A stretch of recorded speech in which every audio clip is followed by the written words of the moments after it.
Christopher Sharp is the founder and editor-in-chief of the Liberation Times, an online news media outlet focused primarily on publishing unbiased, destigmatized, and compelling stories related to unidentified anomalous phenomena. He's also a senior contributing journalist at the Daily Mail. Christopher burst onto the UFO scene relatively recently and has quickly become one of its most trusted contributors. As always, we've taken the time to create timestamps which can be found in the description below. So, Chris, to start us off, can you tell me a little bit about your background and about how you got involved with the UFO issue? Absolutely. So, I guess my background is from a professional perspective in comms. So, I've worked for various comms agencies in London, doing public relations, public affairs, all manner of things, corporate comms. So that's kind of like my professional background, which I guess in a way has kind of I think it's influenced Liberation Times in terms of how I write the articles. So when you're communicating to the public, you're trying to get information across, you have to be very, very clear with what you're putting across. And you have to make sure that you're putting things into layman's terms. So I feel that's really, really important to actually do in terms of putting information across to the public. Yeah, and definitely. Also what I like to do is I like to analyze things as well. My first few articles were very much just reporting the news and sticking to that. And then one of my really, really good friends, Sean, who's a former Marine, living in the US, like he was like, you're really good at your analysis. You should start kind of putting some of that into the articles and stuff. So that kind of like really changed it. So after that, I started putting some analytical work into the articles. And when I started doing that, I caught the attention of Christopher Mellon and some other heavyweights. So I guess it's quite interesting about how your background can affect your journey and how you got to the place that you're in today. And that is very much how I feel in terms of Liberation Times and how I feel with the UFO topic. I remember I was born in Reading, actually not too far away from AWE in Aldermaston, which is where the UK keeps its nuclear weapons. Right. And I remember, like, even when I was young, I was into kind of spaceships landing in the forests and stuff. I remember, I think when I was in primary school, like we are asked to write, little short stories and stuff. And I did one about me and my friends and my dog in the local forest and seeing a UFO land and spaceship and traveling. So I guess I've always been quite imaginative and it's always captured my imagination. And I remember as well when I was younger, I used to watch all the UFO documentaries on History Channel and Discovery. So you've got like George Knapp and all the heavyweights in, and it's quite surreal to think that George is a really close friend to me now, who I speak to quite a lot. So it's crazy when you think back at it. But I mean, if I was ever going to bunk up school, I'd most likely be caught in my home watching the History Channel and watching UFO documentaries or something like that. So, and I would also add as well that my mum had some UFO experiences as well. So she claimed that in the late 70s, when she was walking her dog, that she saw a triangle in the sky. And it seemed to be following her or something like that. And she had to run home. And it's quite strange because after that encounter, she's since had some really strange dreams. She always has these vivid dreams, and sometimes about an event that's going to happen, and it comes true, which can be really, really unnerving when you hear about it. So whenever my mum has a weird dream, I'm like, please don't let it be about me. But weirdly, like every dream, whether it's like talking to like a relative that's passed or something like that, it always has that dog that she was with in that Really? encounter, and she had never put two and two together before that these really weird experiences only ever happened after that UFO encounter. Mm. And according to her, I mean, I need to really look it up. According to her, that object, that triangle object, was trapped by Heathrow Airport or something like that at the time. And yeah, because I think when you hear about it when you're younger, you write it off. But she said some other strange things. Like she said that she was watching the news when she was younger, for instance, and it all of a sudden it got interrupted and there was like a voice of Rear or something like that, Vrillian from Ashdod claiming to be an alien, and kind of like the Mhm. news switched off. And then you've got this voice basically telling Earthlings, you've got to be careful of your planet and you've got to evolve and you've got to, you know, work together in peace and you can't go on like you are at the moment. And I thought that was Yeah. a load of BS. But years later, I found it on YouTube. You can watch Yeah, yeah. I was gonna say I've heard of that too, and I think I've seen it or a bit of it at least on there as well. Yeah. So exactly. so she remembered seeing that at the time. She was there at the time. Yeah. So that was aired in like that was I think it was Meridian News. So that aired in like Hampshire and Berkshire. So we were Hmm. from Berkshire. So we'd got that transmission, I guess, being local to that Wow. area. So it's yeah, you have strange little things like that, and Yeah. yeah, like my brother has weird experiences. He sees things over the sky and stuff, and one of my cousins does as well. So I mean, I come from that background really, but I've never really like known anything like that to happen myself. And I guess when I do approach this topic, because in my late teens and 20s, when I was getting into a professional career, Hmm. I kind of like I can't think that way anymore. I have to think about professional conduct and stuff. And I'm working in an office full of Oxbridge graduates talking about government policy, talking to like CEOs and politicians and stuff like that. So if you were ever to bring up like the UAP topic, they'll just say it's a load of nonsense. Stop talking about that. It could harm your career when you're working in those settings. So, but it was a good thing as well because it's made me grounded. I'm not going into the deep end so much when I'm writing my articles. And I'm very, very careful as well to say, look, this is a claim. This is someone saying this. A Hmm. source is telling me this. I'm very, very clear to like to say that. I try to provide balance wherever possible as well in my stories. So it's kind of like that merging of being open-minded, not judging people for what they're saying or their experience, and Yeah. being professional as well. It really, really influences my work, and it is very, very important. There'll be a lot of skeptics basically who basically write things up straight away, and Yeah. they basically won't give something the time of day, but if I do that, I'm really harming myself as a journalist because if I kind of write something off and I'm closed-minded about it, Mm.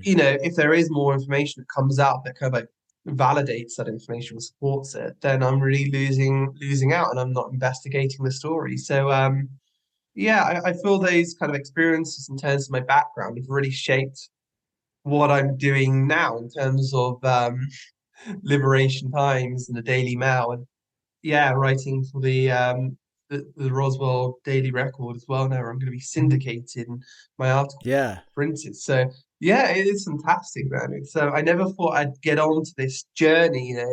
It just so happened that like during the pandemic, I was grasping for oxygen when I had COVID at the start. And at the time, I didn't know whether I was going to like die or not, because it was a new illness, and you heard about these, Mm. you know, younger people like dying from COVID, and you're like, oh my gosh, what's going to happen? I was quite scared at the time. I can remember, um, and at that time, I'm gasping for oxygen on my bed, looking outside the window at the deserted streets, hearing. ambulances dashing back Mm. and stuff, you know. Yeah. And I remember like seeing like I think it was like a news item about the Pentagon kind of like confirming and releasing the videos released by To the Stars Academy showing the UFOs. I was like, bloody hell, like this is amazing, extraordinary. I guess like seeing that like gave me hope, you know, despite the world seeming to fall apart at the time, you're seeing something just truly extraordinary. And it kind of kept me going, you know, and yeah, I think like a year later, I quit my job. I just found it really, really difficult. My wife being a nurse, working during a pandemic, and you know, my son being at school as well. It was really difficult for me to keep up, like being a father and being professional as well. So Yeah. I quit my job and I got bored one day, and I thought, look, let's just set up a Squarespace website. Let's do like a you know, like a news website. It just came from nowhere, and I just started it up, you know, and didn't think it was really going to go anywhere. Yeah, it's just kind of kept on evolving from there, really. So, yeah, it's an interesting time, isn't it, to be alive? Yeah. Yeah, very much. Wow, there's so much there to unpack. There's so much I could like ask you about now. Um, that's incredible though. Like, so you kind of have, yeah, quite a few people that have had experiences and encounters in your family. Um, I'm fascinated about your mum's like dreams, like these kind of precognitive dreams, basically, where you said she would dream of something in the future and it would actually then happen. Like, would that be quite often? How, again, I know you don't have like statistics in front of you, like, oh, she had this many dreams and this many were verified to happen, but was it fairly frequent? Or, you know, because again, this is something that has been, I think there's patterns of this happening to people after they have encounters with UAP and other things too, like if they have an NDE or something like that, or, you know, meditation can also be something that brings out these sorts of experiences. But yeah, I from my understanding, having, yeah, encounters or experiences with UAP can make it much more common that these experiences start to come to the surface. So again, like, yeah, how was that frequent? Was it common? Were they always accurate? Yeah, yeah. I mean, sometimes she struggles knowing what they mean. So, you know, there's if someone like whether it's you know someone quite close to reporting, like a friend or something like that, if they're Mm. gonna you know if something bad's gonna happen to them, if there's gonna be death or something like that, she see things in the future and she'll have a weird dream and she'll be like, oh, why is that happening? Like she'll see a scene play out or someone in distress Mm. and she'll think, gosh, something's gone wrong there. And then she'll find out like a few weeks later that something has happened, you know, maybe there's been a death or someone's got an illness or Mm. just something tragic's happened. So usually it's something well, not usually, sorry, that's the wrong phrase. It's sometimes not a very good thing that's happened, but other times, you know, she'll be talking to, you know, a loved one or something like that, who's since passed away, and she'll talk to them on the other side, or she'll claim that she's talking to Jesus or something like that, and she just says that it's really, really vivid for Mm. her. So it's interesting, but I mean, I try not to talk to her about it because if it's about me, for example, or something like that, I would probably be quite scared, thinking, "Oh my gosh, what does Yeah. this mean?" Yeah. So yeah, it's quite unnerving and unsettling that she does have these experiences. You know, likewise, my brother has experiences as well, and I mean. I mean, I say I don't have experiences, but there are some like strange things that happen, for instance. So, I don't know if you know the video, but there's like a webcam footage of a like a UFO being filmed in Cornwall. It's by St. Ives. It's in a place called Hale, basically Hayle in Cornwall. It's Hmm. webcam footage. Looking Right. over, I believe it's like St. Ives Bay, and it basically shows this object going across the sky, and then speeding up. Then I think it shifts the other way again. It's like a bright light, and then all of a sudden it shoots up instantaneously, and it's like bloody hell! Like first, you know, there's no trickery because it's a webcam, it's a live webcam up, Yeah. and you know, secondly, it's like it's something really, really bizarre because like this is one of the five observables, you know, instant acceleration going up, and I think there's like a show which tries to look at some of these videos, and for the most part, they debunk it. It was something prosaic or whatever. But on the episode, when they looked at this video, they were like, yeah, we can't quite explain this one. It's a bit of a difficult one. But anyhow, that video was literally filmed um, about, I think, a few days before or after. I can't remember, sorry, that I went to Cornwall. I was in Cornwall in that exact location, um, just on holiday, basically, Yeah. within the time frame of that happening. And I just find that really weird because literally that is the place I always go on holiday. I go to the place just where you've got that same view overlooking St. Ives. And Mm. yeah, we walk to that beach quite often. We can see that view, and I just found it quite weird. And me, my brother, and my dad, and my son, we went there a year later after that incident happened, and we were in the pub. It's called the Red River Inn in Gwythian, which is by Hale, which is where we usually go. And I went to get some drinks for everyone, and then I went out towards where everyone was sitting. My brother, my dad, and my son. They were sitting outside, and they're just looking up at the sky. And it turned out that my dad was like looking at the sky, and he saw this object, like a triangle object, like flying. He thought it was like a stealth bomber or something, so it caught his attention because my dad Yeah. loves that kind of stuff. And by the way, a stealth bomber, like seeing a stealth aircraft, is so weird. I remember once, before the Farnborough Air Show, we saw one fly over Reading, and it's just like you're awestruck looking at it. So obviously, my dad's quite awestruck seeing this triangular craft, and all of a sudden, it just exactly when it's over his head, it stops. And yeah, there's like lights coming out and stuff like that, and it's just overhead. We've got like the film footage and stuff from when it happened, and my son's looking up. But what's funny is that no one else in this packed garden where they're all drinking is looking up at the sky. Just them. Like it was just really surreal and weird. And then it flew off about like 5 minutes later. I tried to track it, but I couldn't track it too well. But I mean, I thought that was quite interesting. And look, it was probably a drone or something. I mean, a few people had seen the video. It was like, oh, it's a drone because it's got, flashing lights that correspond to a drone. But one of my contacts as well was like an aerospace engineer Mhm. working for one of the big firms in the US, and he looked at it and was like, I don't think it is a drone, but I don't know. I just found that interesting, and I mean, look, and if I was going to report a case like that in Liberation Times, I'd be very very clear, say the most likely explanation is a drone. This is why it's a Yeah. drone. So. I mean, it doesn't really quite match my professional standards in reporting it, but I just find like things like that interesting anyhow, being a Yeah. human being.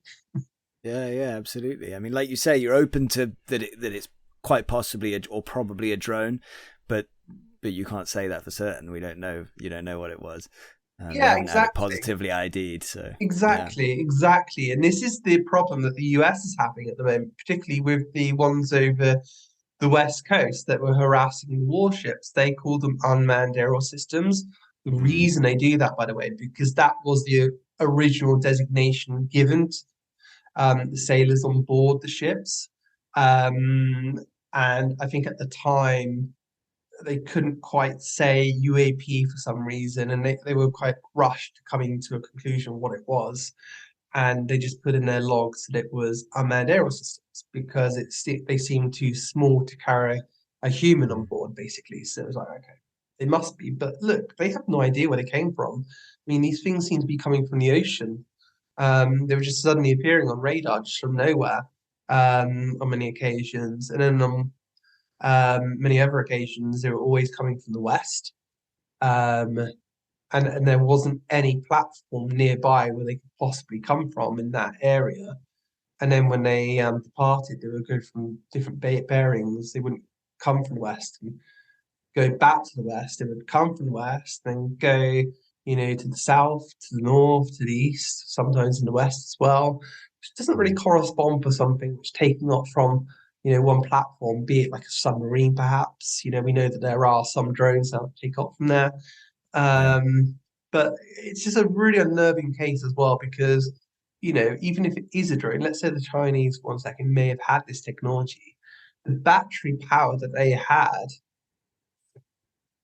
stay Yeah. aloft, for hours on end and do these strange maneuvers and keep their lights on. It's one of the Game changing. exactly, exactly. So, but until you can actually, and they try to bring these things down as well on two occasions. They tried their anti-drone technology Mm. to take the drones down.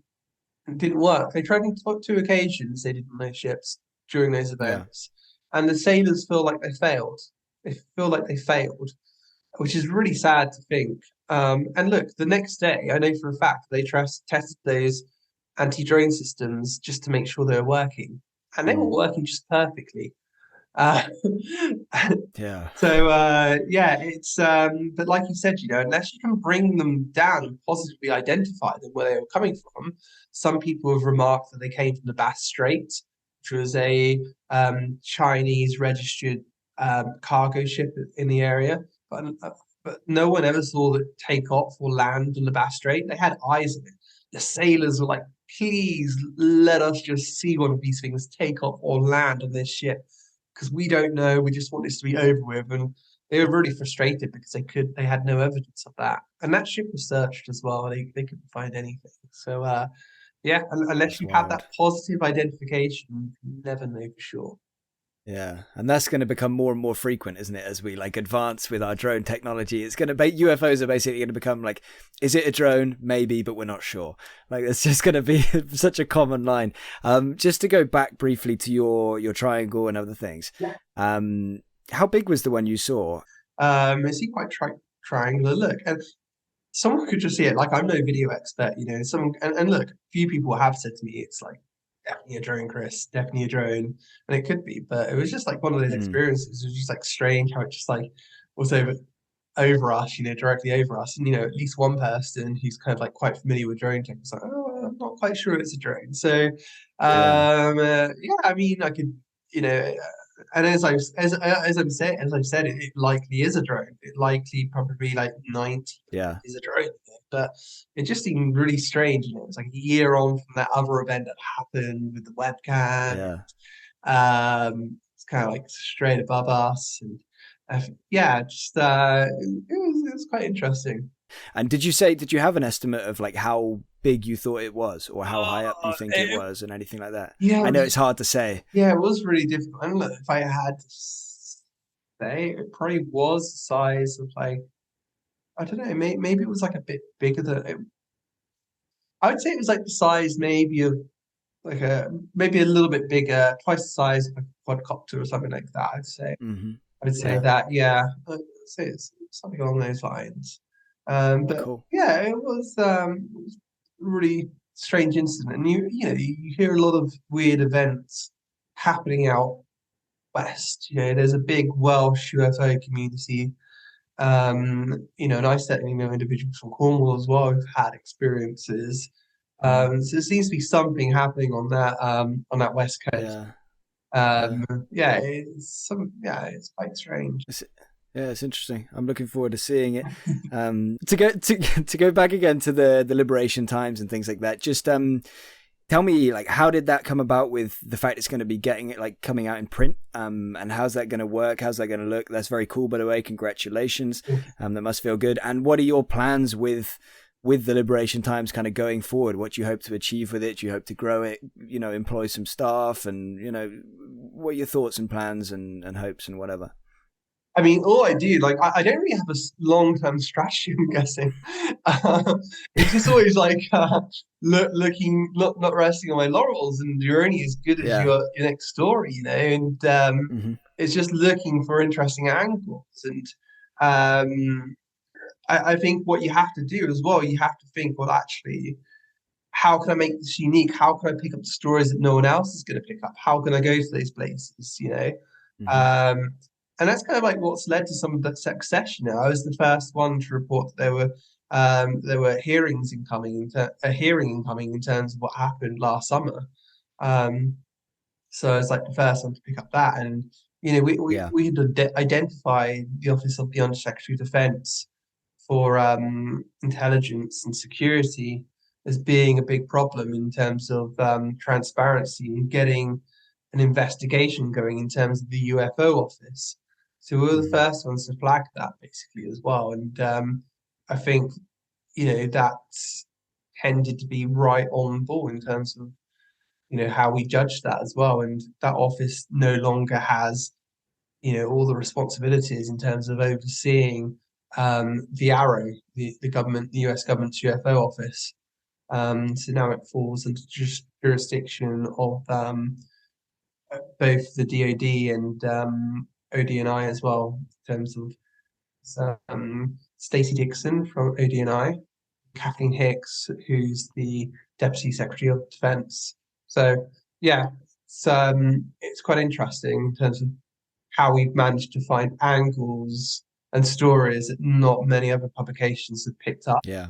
But look, we just try our best, just kind of like push the ball forwards, basically, and making Hmm. people aware of some of the problems that we currently have. And I've got this Yeah. new working relationship with Jeremy Corbell and George Knapp as well now, where we try to get out as much good coverage as possible on the topic. So, we're the ones, kindly provided information Jay Stratton in terms of his interview that he had on weaponized with Corbell and Knapp, and we were the first publication to kind of like come out uh, stating that the head of the UAPTF has come forward and speaking out in public now. So yeah, Yeah. those are really good opportunities, And I also work for the Daily Mail as well. So if a story is like really, really big, whether Mhm. it's putting out new photographs from Jeremy or George, or something big that we've uncovered, then that will usually go in the Daily Mail, because it's a big story. And I still only have a certain extent of um, engagement in terms of Liberation Times and audience reach. So I think Yeah. those stories are more deserving of a larger publication. Mm. But look, I think Liberation Times, as long as we can keep up good work, push the ball forwards, find unique angles, I think we can steadily get to a position where we do become more established. And working with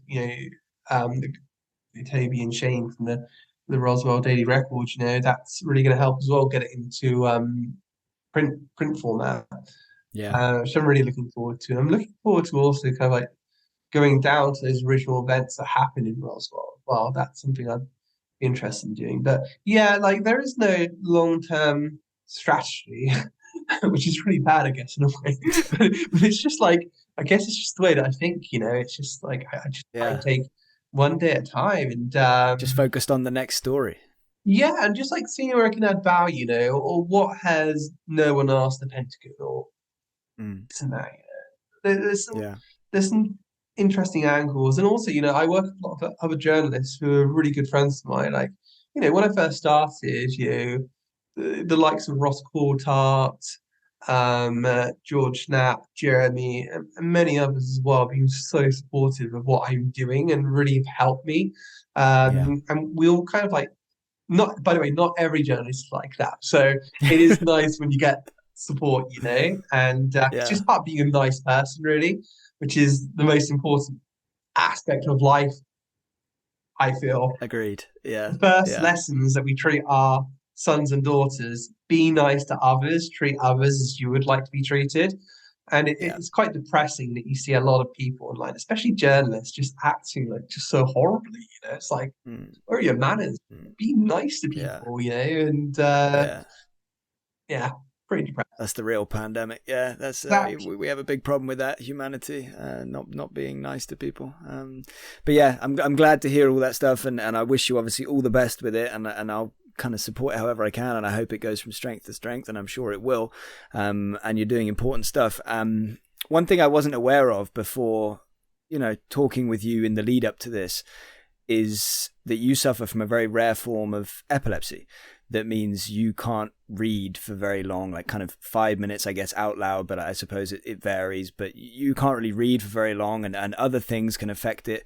And obviously I was struck by how much of a challenge and how much difficulty that must have added to your journey in journalism, right? Because obviously to be a journalist, you're going to have to write stuff. You're going to have to read your article back. You're going to have to like proofread. You're going to have to read things to source things. You have to get your information from somewhere. And like, wow, that must have had such a massive impact on you in terms of your life and career. So yeah, if you could just talk a little bit about that, and yeah, say whatever you want about the condition, about how it's affected your life, how it's affected your career, and how you've kind of moved past that and continue moving forward.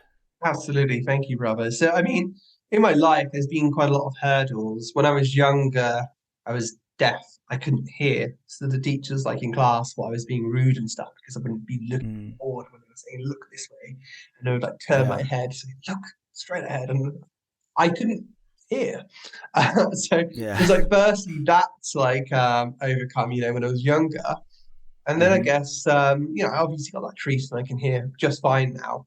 And then I guess like I was, I think it was like 15. Yeah, I just finished 15 or 16. I just finished secondary school. I just finished year 12. No, sorry, just it's year 11. Sorry, just finished year 11. Yeah, And like GCSEs, I think, isn't it? Year 11, right? it was during the Yeah. summer, and I was in my bedroom just reading a book. It was Catcher in the Rye by J.D. Salinger, one of my favorite books, by the way. Salinger and Murakami are my favorite authors. So, if anyone wants any recommendations, go out and buy their books. Uh, Cool.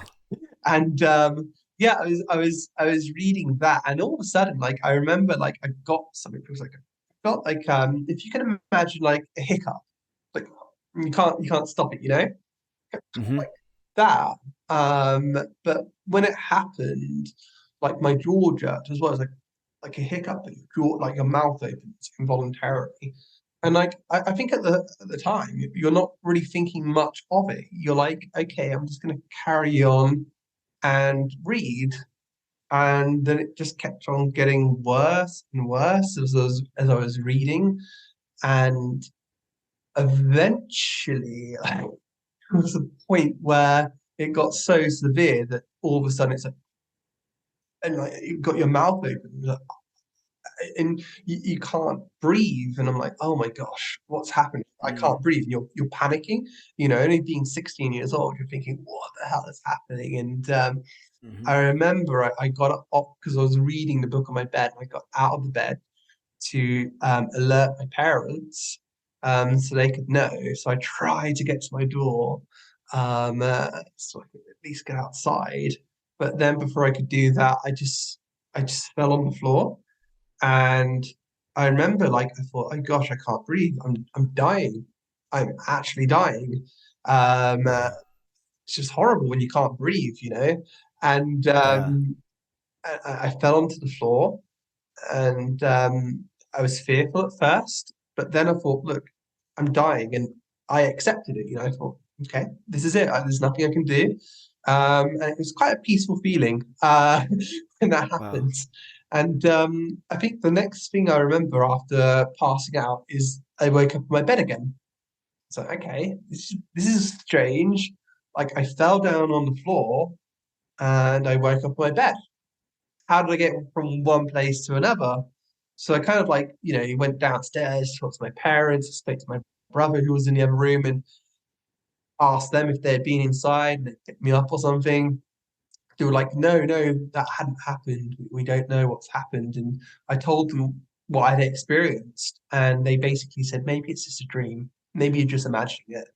And I think like you just write it up. And I feel like a lot of people do this with UFO experiences as well. Like you Mm. just write it off. You think, well, that's impossible. I can't just like fall down on the floor and wake up in my bed, for instance. Um, Yeah. uh, and I really just did write the experience off. Um, Although it did kind of like make me fear reading. So I Yeah. never like read to that extent again.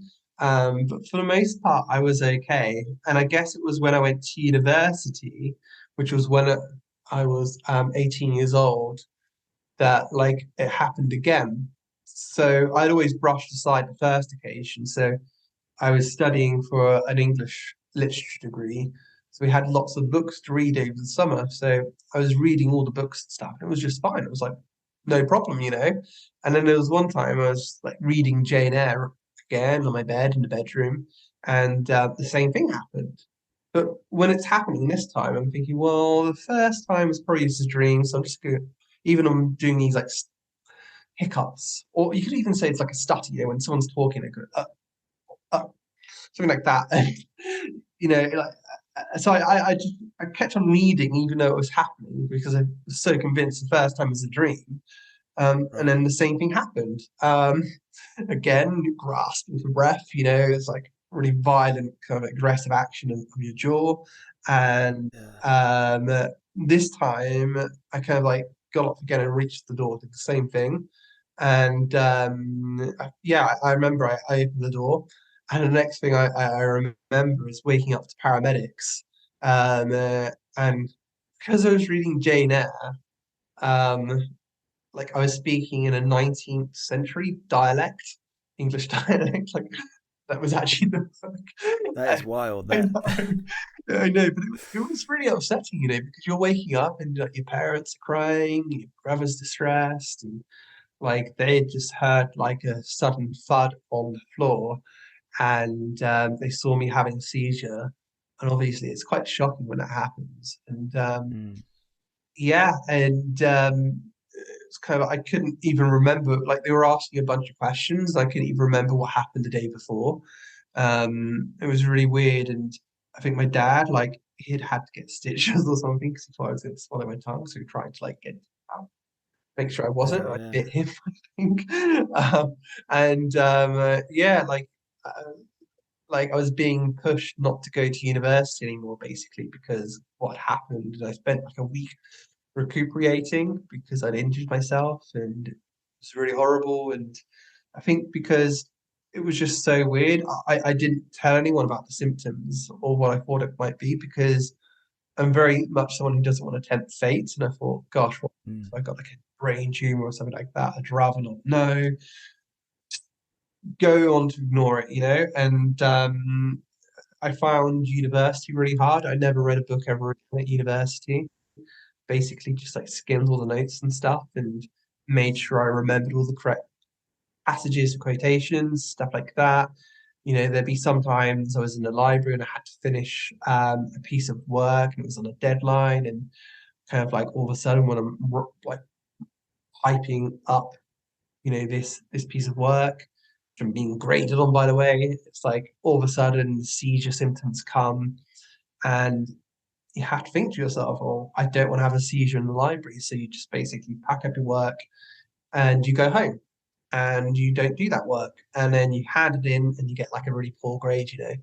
And yeah, I did that and I suffered in silence. And I think what eventually happened was that look, um, I when I graduated from university, I wanted to work in communications and it just was not working out. Like I tried to work for different communications firms, but I could only like last like 5 minutes doing work, and I would just get horrible like seizure symptoms, like myoclonic jerks and stuff like that.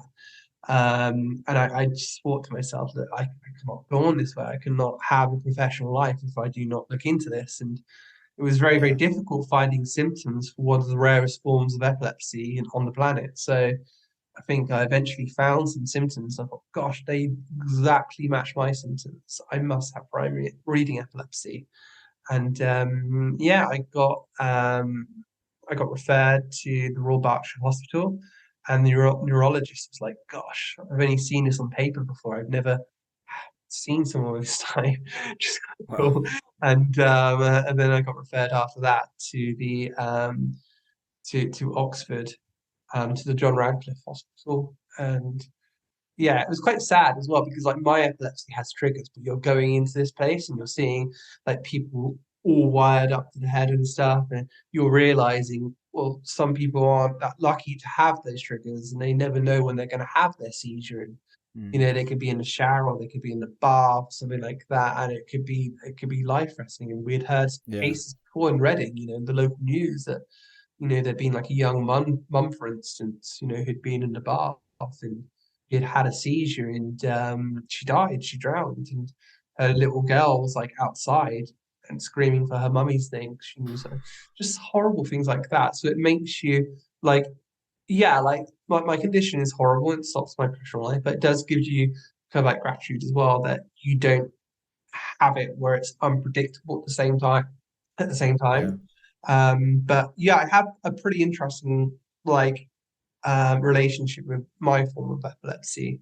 And when I got diagnosed with John Radcliffe, they just they sleep deprive you and they make you read a book under different conditions where it's reading it silently or out loud.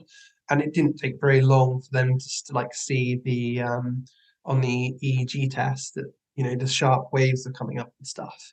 And I think it's related to like when you're processing words, it's like a really complex process that's going on in your brain because you're hearing the sounds of the words, and all of a sudden like your brain is automatically making meaning of it. Like if I say mountain to you, it's right, you know what a mountain is, but that's a complex process of like turning a sound or seeing a word in a book or something like that into meaning. So I think it's something to do with Yeah. those processes and that things misfire. So yeah, that's what I have to deal with, and from I've got it under control to a certain extent now.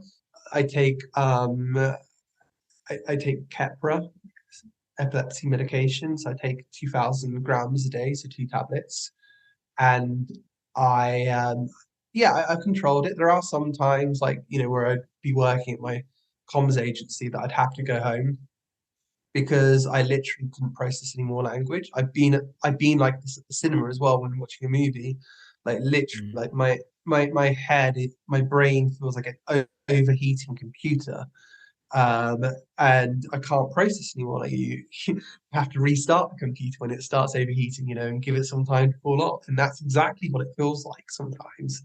And it's quite funny because you have to take yourself, you have to put yourself in a meditative state where you don't have any thoughts because the actual even thinking could trigger it. So you have to Yeah. get everything out of your head. But yeah, I mean, it's still difficult. I have to take breaks where possible, and I can only read out loud for 5 minutes, for instance. I can't really go much further after that. Obviously, it varies. And what I decided to do because I thought, well, actually, I've given a good go at it. I've got into the comms industry. I'm writing for a living, and I thought, it's quite a good position to be in. So I wrote for an epilepsy charity. They wanted it published in the national press as well for World Reading Day, but no, I'm not sure about. I'm fine with my articles being written with my name on, but when it's about me, I'm like, pretty pretty shy. So I went against that. But I did publish a video and I published an article as well on primary reading epilepsy to raise awareness. And it's great because I have people contacting me from all over the world. But like a lot of people don't have it as lucky as me. There's this one girl from Greece, for example, who contacted me, and the doctors aren't taking it seriously and they're not making her read when she's doing the test or doing linguistic activities when she's being tested for epilepsy. So, she's gone from being kind of like top of her class at school to doing a physics degree to kind of like now just like with no job, unemployed, lots of mental illness problems, and her life's just been ruined and destroyed by the condition. And Yeah. that's the same as well. There's like another like a girl's mother contacted me from India, and her daughter's got the same thing, and they'd read my article. They contacted me for advice, and again, you've got yourself a situation where the girl's like a grade A student doing absolutely brilliantly at school, and her family are so proud of her. They think you're going to be a doctor, you're going to have a great career, and we're so proud of you. And all of a sudden, like she can't go to school anymore because she can't control the condition. And not everyone is as lucky, and there are even people that will take the medication and it won't work for them like it has for me. Mm. So you have to count your blessings, I guess, when it comes to that stuff. And I'm just hoping that I can help as many people as possible when it comes to this condition and understanding it. It's one of those things like if I say, you've got a cough today, yeah, I know how you feel because everyone's had a cough, right? when it comes to a condition like this, like not everyone knows what it's like. No one, so you have to explain it to people, otherwise they might not understand where you're coming from. Yeah. So yeah, it's but this is the first time I've ever really spoken about it in terms of what I do in my capacity, and I just thought it's really, really important. And I know that you're really open-minded, and I feel that understanding this side of me and other things that are happening in my personal life and stuff have helped an audience understand where I'm coming from and how I'm reporting a topic as well. Mm. Yeah. Thank you so much for sharing all that, Chris. It's amazing, and yeah, what a journey. And like, yeah, obviously you don't want me to sit here and feel sorry for you, but it must have been so hard at different times. And like, I'm just happy to see that you're, yeah, doing so well now, and like making a success out of everything, and you know, things have worked out. But Absolutely, bro. it's a great thing that you're doing, yeah, with like raising awareness and talking about it. And I'll put that link to the article you mentioned, if you're happy for me to do that, in the description. And so if anybody wants to learn more about it, or send it to somebody that maybe has mentioned something along these lines or anything like that, then yeah, it's down there. But yeah, appreciate you talking about that.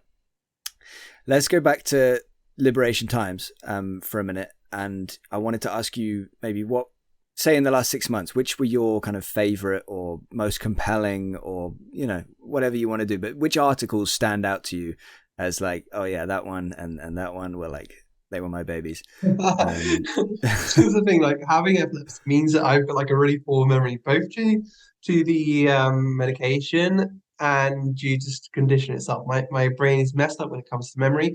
On my phone, for example, I probably have like 8 notifications a day when my alarm goes off, just to yeah. remind me of something. But I'm looking for my website right now, actually.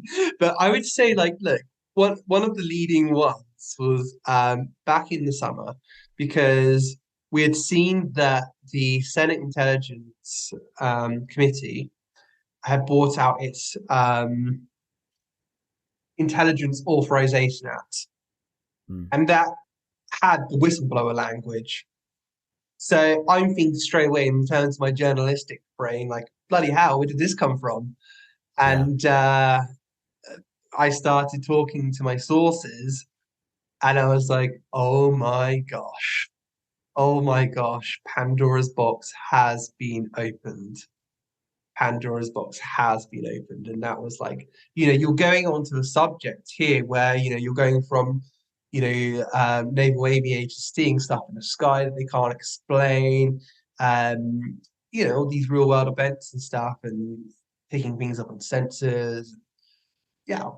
And then you're going from that to like legacy programs that have existed for like Mm. decades, since like the 1940s. You're like, bloody hell. Like, obviously, I've Yeah. entertained before, but never did I think I'd see the day where I would see kind of like legislators delve into this.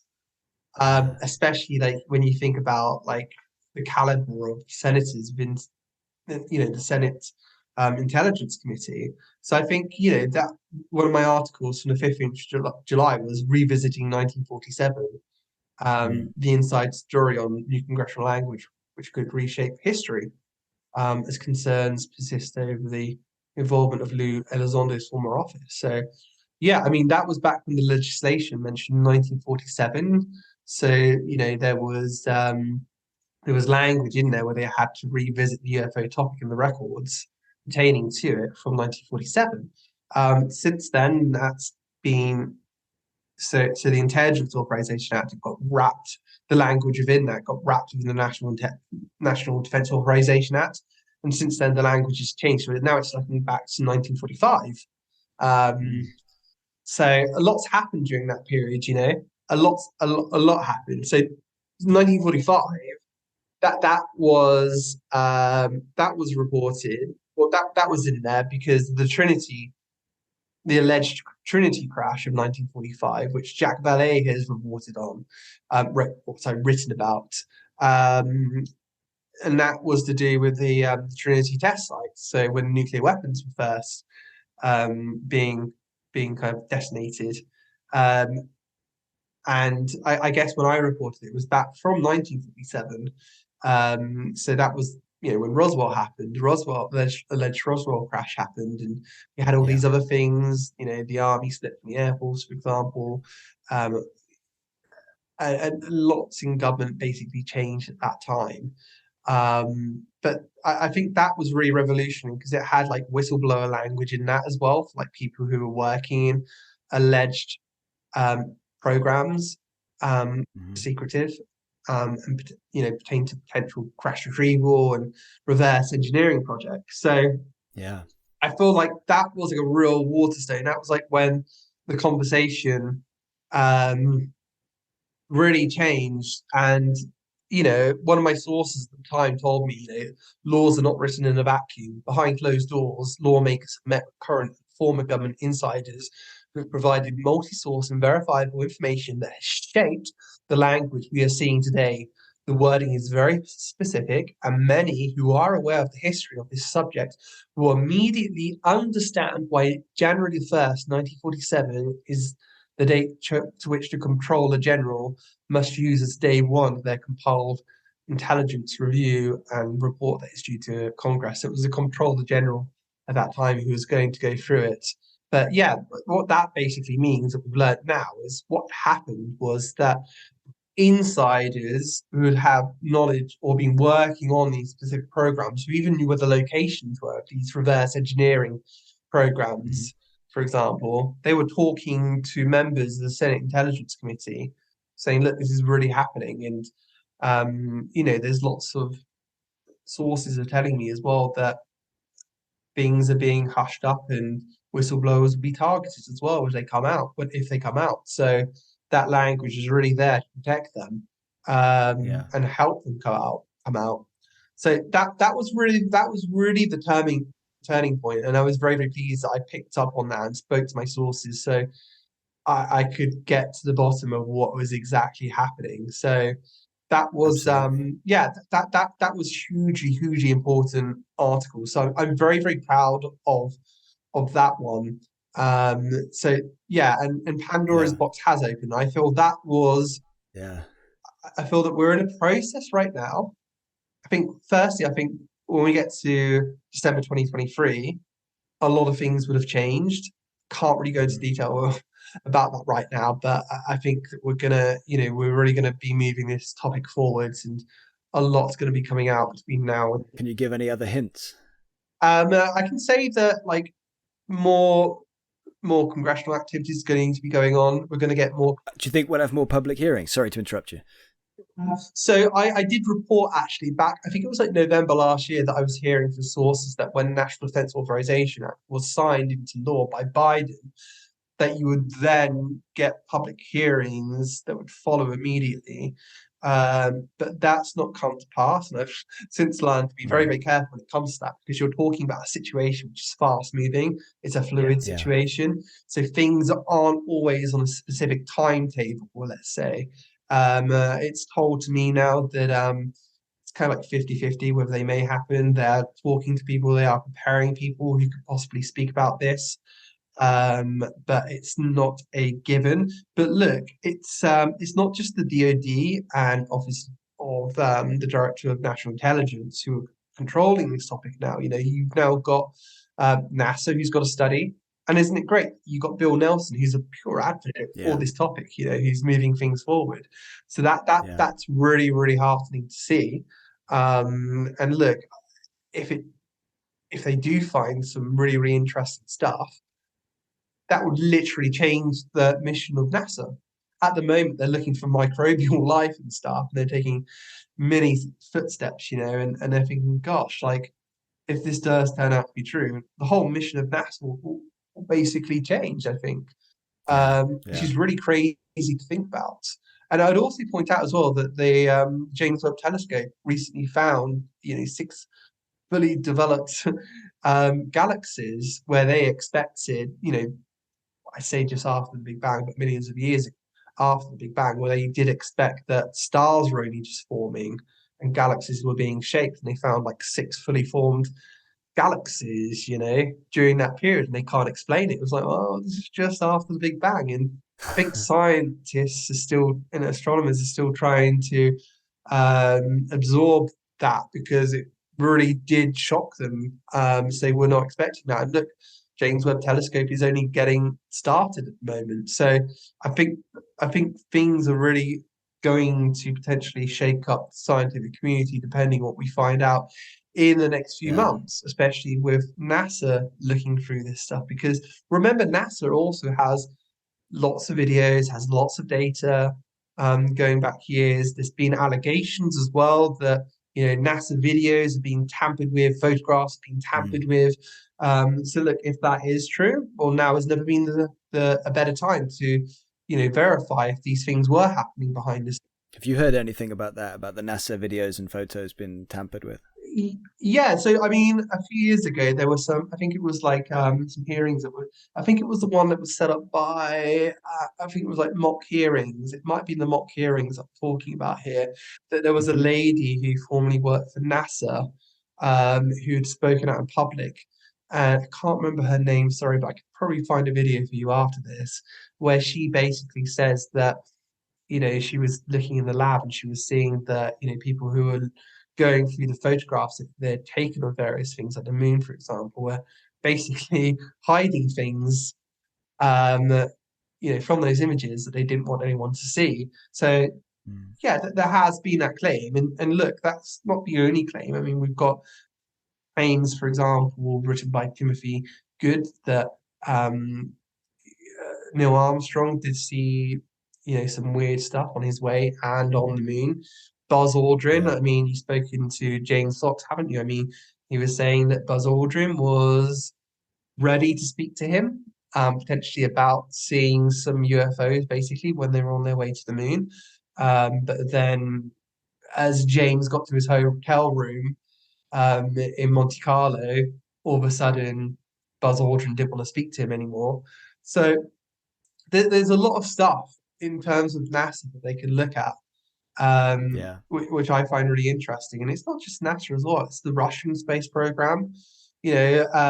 Myself and Red Panda Koala have both reported on a series of two UFO symposiums, which were coordinated by China being the main partner, and Russia in I think it was 2018.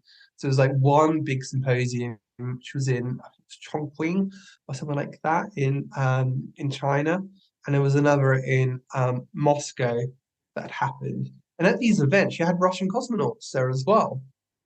You had like leading scientists there and, people from industry and stuff like that. And the plan there was to actually hold a third event in which they would move forward with a plan of bringing the UFO topic to the United Nations, perhaps through San Marino. Mm. So, yeah, there's it's not just, this doesn't just belong to the realm of defense.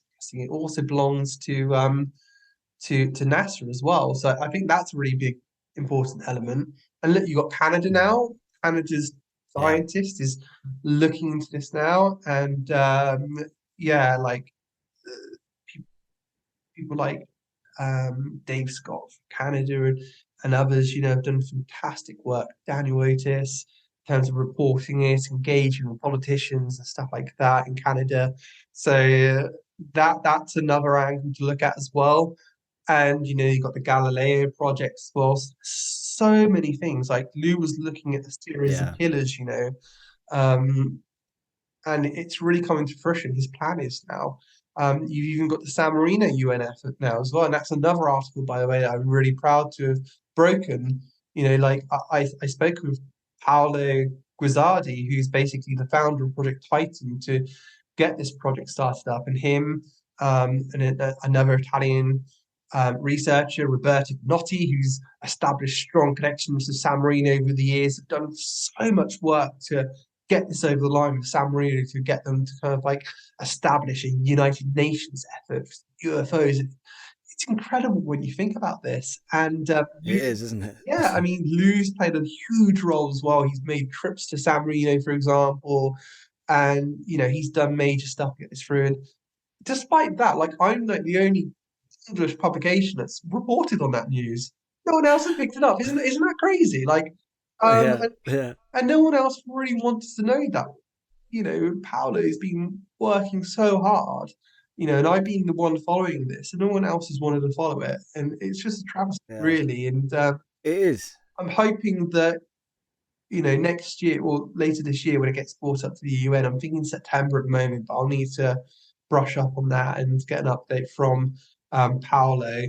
But hopefully, he'll get the recognition that he deserves for all his hard work because he's working at he's an Italian diplomat basically. So he was working a full-time job, making back and forth trips from Italy to San Marino to where he was working, European country that was working in. So gone to yeah, he'll be remembered as a hero, he'll be remembered as a hero. But look, the thing is that we've got so many things happening right now, and I was told by someone yesterday, because I said recently that we're at critical mass now in terms of people coming forward in terms of whistleblowers about UFO legacy programs. Yeah, and non-human intelligence, right? That was, people were mentioning that at the same time as these legacy programs. Yeah, that's it. So it's like so it's legacy programs in terms of reverse engineering and also retrievals from what I've heard. But also there's other Yeah, stuff happening. We know there's other stuff happening. I can't go into detail, but there is other stuff happening. And look, I will add as well that Lua Lazonde was a contractor to Space Force. Isn't that funny? Someone who was yeah, apparently lying about being the director for ATIP and stuff like that, but despite that, keeping his security clearances and Space Force taking him on, Yeah, yeah, BS comes from DoD, by the way. We say that. yeah, But yeah, Space Force is interested in this as well. There's been an announcement where they're like, it was like, I think it was Frank Kendall, the Secretary of the Air Force, came out to say that they're trying to get some more coordination between um, space and air in terms of mm-hmm. tracking objects and stuff like that. So there's more work going on that. So things seem to be getting to a place right now where everything is in the right place. Um, I even heard, I even suspect that some people might think that it's a phenomenon perhaps driving this process to a certain extent. Mm. It's interesting because just things seem to be going perfectly at the moment in terms of Yeah, what's happening, and it seems too good to be true. But look, someone said to me that because I said it's critical mass, and someone was like, no, yeah, on critical mass now, which I thought was really, really interesting. So I think that there's a lot that still needs to happen, but yeah, the White House. I didn't even mention the White House. This is how much is going on at the moment. Joe Biden, under his National Security Council, has established an interagency UFO group yeah, led by Jake Sullivan, his national security advisor. That is huge news. And I can tell you that that's what many people advocating for this topic behind the scenes have wanted for months. That's mm. been one of the things that they were looking to do when the National Defense Authorization Act was being drafted. They were looking to get something in the White House because the problem is Kirkpatrick, Sean Kirkpatrick, who's the Yeah, director of the Arrow, the Pentagon's public UFO office and ODNIs. It's going to be difficult for him to get stuff out of the US Air Force, for example.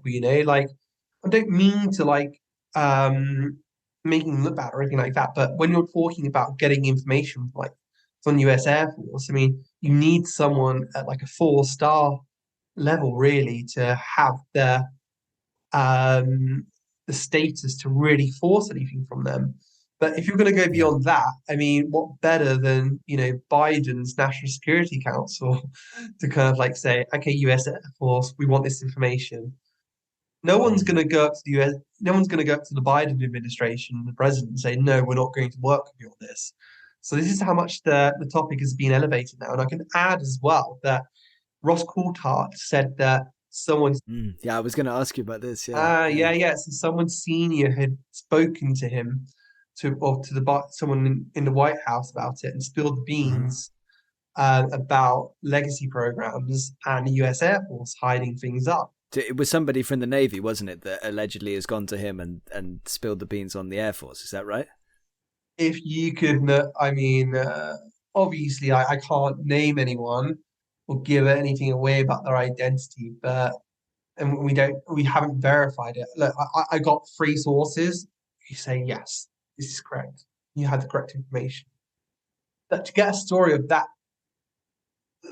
Yeah, stature out, yeah, it's you huge. need to verify it and get it confirmed on record, I feel. I know that journalists are looking to do that right now. Maybe journalists that you may know are looking to do that, and that there might be a race behind the scenes to get that information confirmed. But all I can say is that the guy is very, very, very, very, very senior.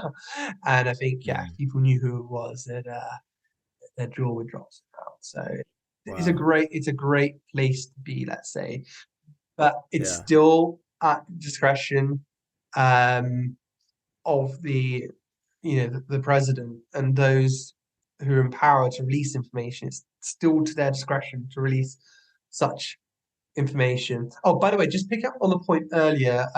The story was that the U.S. Department of Defense, within its fiscal 2024 budget, requests include a classified effort to integrate air and space sensors that can track moving targets.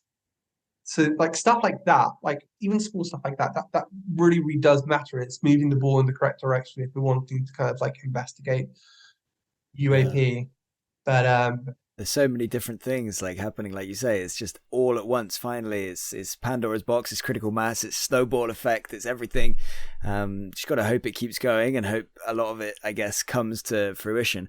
In a nutshell, how confident are you with the whistleblowers that have been briefing or revealing to Congress about these UAP SAPs, these legacy programs, and non-human intelligences? Like how confident are you that that's been happened, that Congress is aware of these things? it's happened.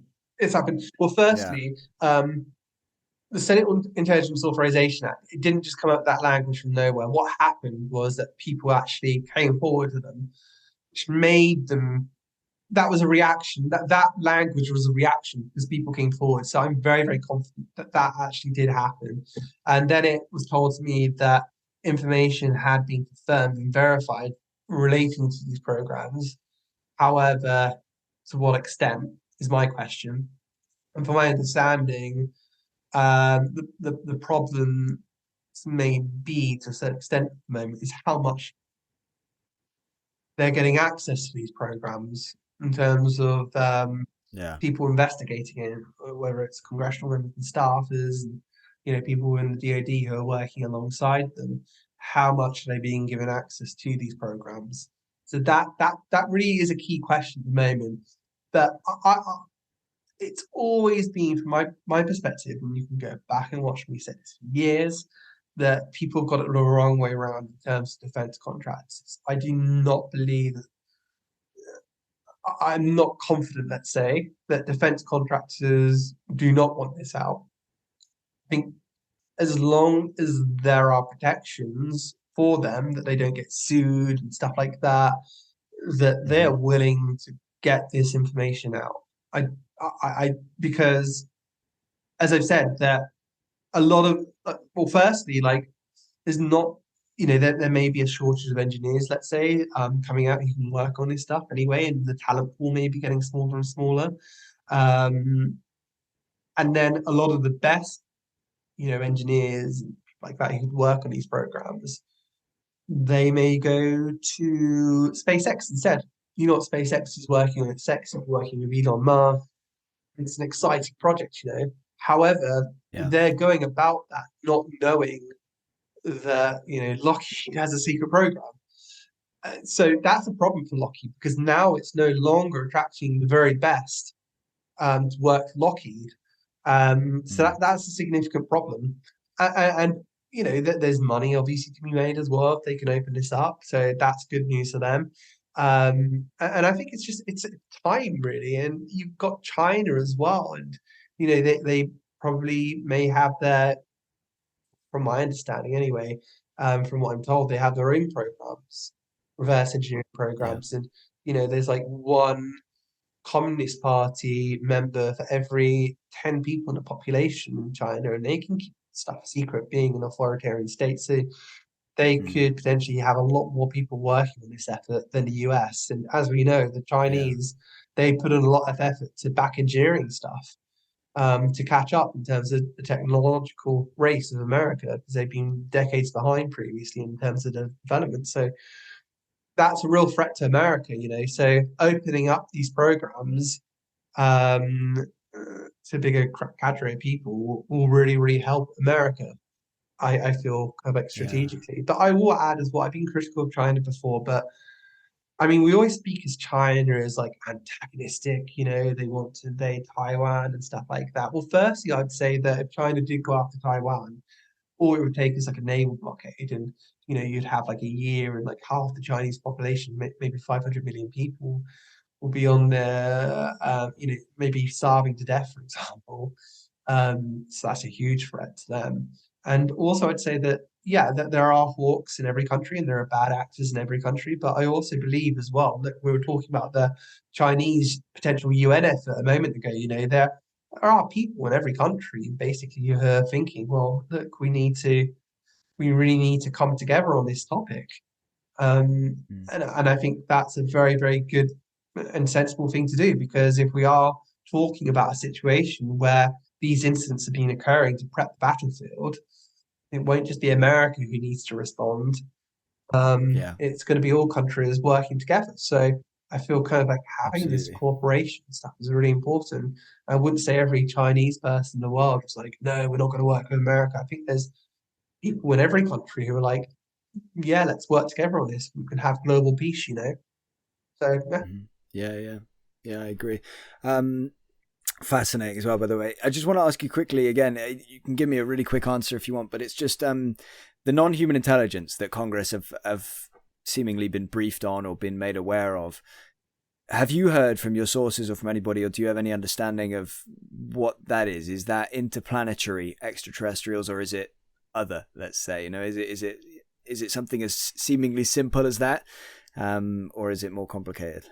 it's from I mean, from what my sources have told me, and this isn't as much based on their belief than anything else, because remember, you've got different layers here. You've got people on the outside, people kind of in the inside, people, Mm-hmm. and it gets deep, and you've got different layers. But I think, some of my good sources, they believe, I think, not know that this is perhaps everything in terms of it's a big universe out there. So it could be ultra terrestrial, extraterrestrial, cryptoterrestrial, interdimensional. It could be all those things. The phenomena could be. I mean, one of the good things I kind of like have, which I was quite interested in, is that, look, when we see, if you're in Syria, which is obviously quite important now, along with Iraq, the recent stories that we've reported, when you see Yeah. an aircraft in the sky, doesn't just belong to Israel or Russia. It could be Israeli, it could be Russian, it could be American, it could be French, it could be anything. So the universe is such a big place, and I think there is a good possibility it's all the above, and they're coming from our oceans. I get the feeling that some may look like us. I do get that feeling that some do look like us, and there's some cases, where you look back at Timothy Good, for example. You look at the case of Sir Peter Horsty. Sir Peter Horsty being one of the vice air marshals for the RAF, Mm-hmm. basically a guy who had his finger on the trigger and could kind of like drop nuclear bombs on Russia, basically. And I Yeah. think he had that role in the 60s or 70s. But before that, when he was serving with Prince Charles's household back in the 1950s, he knew that Prince Charles was interested in UFOs. And he writes in his book, his biography, um, his, his autobiography, he says that he was offered, I believe, by someone from the army to meet an alien. And obviously he's laughing, he's giggling. Okay, the prince is interested in it. Whatever happens, it'll make a good story to tell him anyway. So he goes to this house in Chelsea to go and meet this alien called. Just to clarify, is it Charles or Philip that you are referring This to? is Phillips. So It is Philip. Okay, so this is someone working with Prince Philip, basically. okay, Um, got you. Sorry, carry on Sorry. as you So were then. Sorry, his name is sorry. Sir Peter Horsley.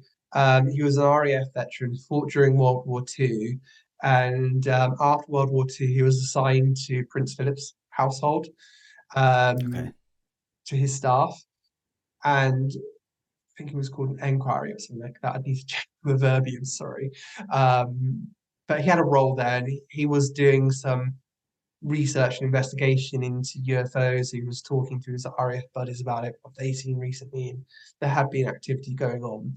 But on one occasion, someone said, "Oh, I can introduce you to an alien." So rolls his eyes. Okay, let's go meet Janice the alien. Giggling to himself.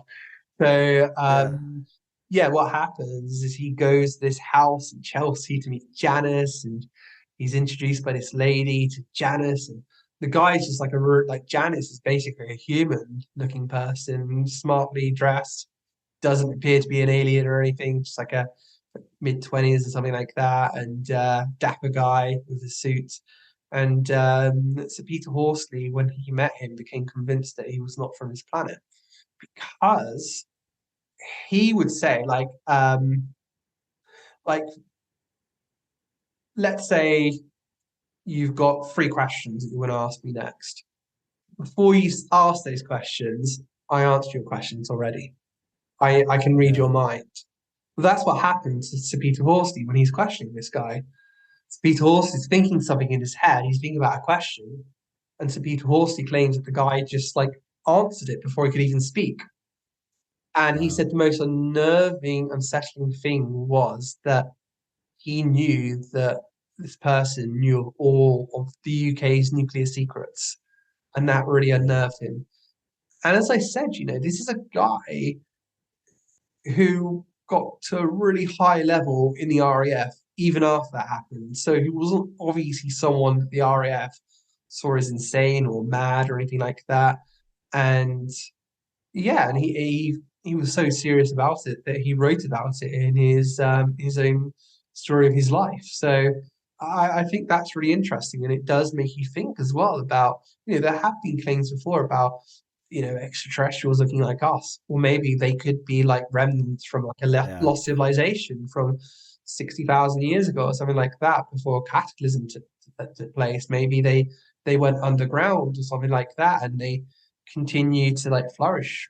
Some of them come up and stuff like that. Maybe that happens, and hmm there have been claims like Timothy Good, for example, claimed that that they do live amongst us and they do walk amongst us. We heard Bob Willows say yeah, about this before, for example, as well. So yeah, yeah, yeah, I mean, there's been some interesting theories put place. I mean, I remember Tom DeLonge mentioned apparently to someone that it's like a Cold War situation, whereby